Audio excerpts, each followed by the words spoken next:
Alright, guys, welcome to Squirrely News. We're going to be doing Week 12, the NFL Fantasy Football. So I'm not even going to bother to mention Week 11 because, God, this was the first week where I lost pretty much every league I went into. Just poor decisions on my part. I'm going to just totally jump into this real quick with quarterback pick for the week. For me, is going to be Mr. Andrew Luck. Now, a lot of people know that I do not really enjoy spending a whole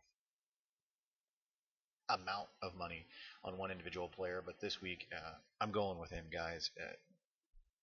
The Colts have the number one offense in the league this year. They're going up against the Jacksonville Jaguars at home, okay, meaning that the Colts are going to be at home. I can't see this game going any other way than a complete stomp on the part of the Colts, just annihilating Jacksonville. Really not a whole lot more to be said there, guys. If you're batting for Jacksonville on this one and you win, I'll just shut my channel down. Shit. Going with defense is going to be where I actually make some cuts. I actually make a lot of cuts this week because I to basically afford Mr. Luck. I'm going to go with the New Orleans Saints.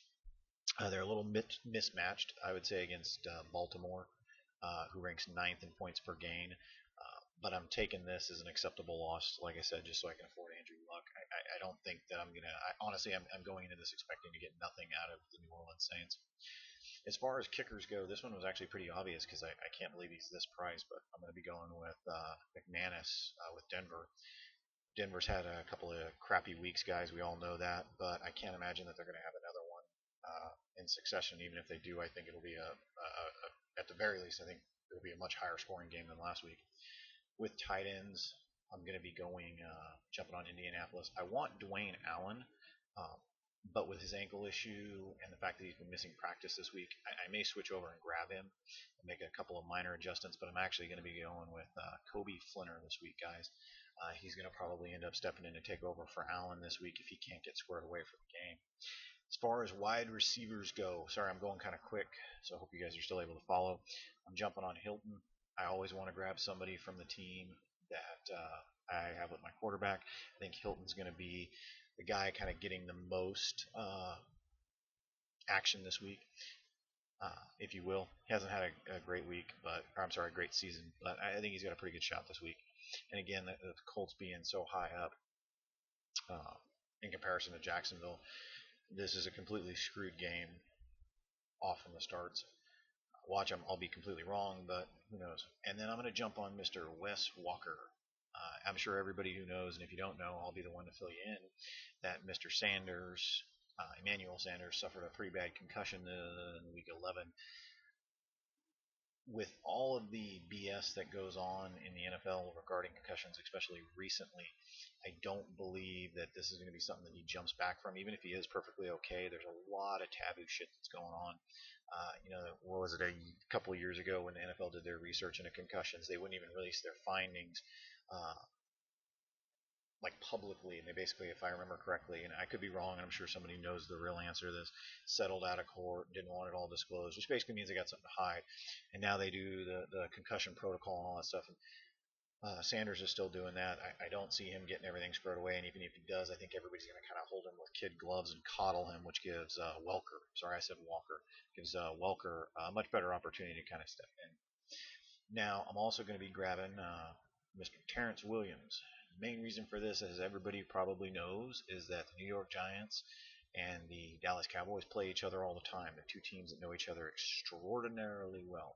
When you got two teams that know each other extraordinarily well, you know that they're going to focus more on the right people, which I see this as being a game where Terrence Williams is going to get an opportunity to get the ball more because what's going to happen to Dez Bryant? Dez Bryant's going to be getting double and triple coverage at least a good portion of the game because the Giants know how heavy of a player is. It goes the other way sometimes when you get the other teams that don't know their opponent as well, where they just overcompensate. But there's been a lot of incidents this year where Williams has been completely underestimated. They're not covering him. They're focusing too much on everybody else out on the field, and he's just kind of sneaking around, and he's been making some big plays. Let's actually check. I think he's at 6 touchdowns. Yeah, 6 receiving touchdowns, but only 423 or 26 yards, which means that when they're getting into the red zone, who are they going after? They're going after the star players, the people who they think the quarterback's going to go for, and they're not going after Williams. So for the price, I think that he's worth it. And basically, Welker and Williams are kind of my two bargain wide receivers this week because I'm going to be dumping most of my money into Mr. Luck, who I've already purchased, and Mr. DeMarco Murray. Now, what you gotta understand about DeMarco Murray is, other than the fact that he's DeMarco Murray, he's had the best fucking time this season, his best running back this season, is that he just came off a bye week, so he's had plenty of opportunity to rest, practice, and get squared away without a game and a bunch of 200 and 300 pound people slamming into him and dogpiling on top of him. But the last time he played the Giants, guys, he got 151 yards against them. And the Giants, as I believe I said last week and week before that, are dead last. I'm sorry. No, they're 31st, so they're second to dead last against being able to stop the run, which means that, again, they're going up against the best running back in the league with a quarterback who has an injury and who has already been leaning on that running back who will probably lead on him even more. So, yeah, he's worth the 9,000 for me. Now, the next pick is going to be leaning on a let's see if I can find it. Bet you I can't. Where is he? Damn it, I'm going to have to search for him again. Hate. Nah, he's got to be down further. I think he was cheaper. Come on, where are you at? There we go, Mr. Trent Richardson. Colts. Now, this is the reason why I did not grab a. He is the reason. I'm sorry, excuse me. Losing my train of thought because my kids are crying downstairs. But they're with my wife. Not a horrible parent. Anyways, Richardson is basically stepping in for Bradshaw, who broke his ankle. If you guys watched the game, it looked pretty bad.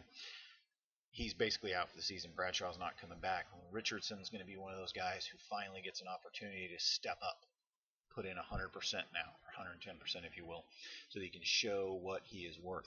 I always like these type of guys because, I'm sorry, I always like the people who get the opportunity to show off because they're the ones who tend to put in way more effort. They're going for the bigger plays. They're risking their body because they've kind of been living in someone else's shadow. And I always go back to the whole Alex Smith and Colin Kaepernick thing, where Colin Kaepernick's this Ricky guy. Alex Smith gets taken out for a little bit. Kaepernick steps in, and now guess what? Alex Smith is a year later off playing for a completely different team, and Kaepernick's taken over the entire 49ers. So, anyways, these are going to be my picks for the weeks. There may be a couple of changes, especially if Richardson, who's sick right now, doesn't recover, or if what's his nuts comes back from his concussion, which honestly, I'm sorry, Allen. If Allen comes back from his concussion, I probably will still keep Flinner because I think he stands a really good chance of being benched even if he does come back to the game. But anyways, guys, those are my picks for the week, and good luck, and like always, have fun.